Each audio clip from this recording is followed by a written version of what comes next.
There has been a media trial as to who a true believer is. And that media trial has lasted for about 2 years. There are things that God can do, and I want to make us understand that no matter how indicted the church is, God has not given up on the church. There is an amorous, that's a love relationship that God currently sustains with his church.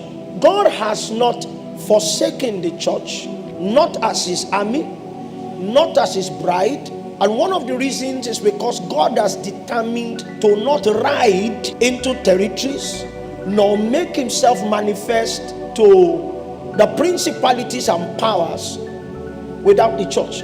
I'm trying to say that based on God's predetermined will, God has no options outside the church.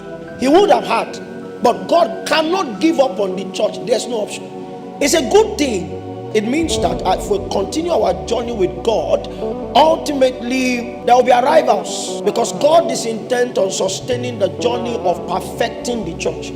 However, it also means that because God has no options outside the church, and he has chosen not to have options outside the church, he will thoroughly purge his flow. And that's the downside. It means if you are affiliated to the church, you will be a subject of divine purgings, whether directly or indirectly. It will not be a sign of a God who has rejected his church. It will be a love dealing. I began to say that the church has endured intensely over the last 2 years a media trial as to what the church is and what the Christian is.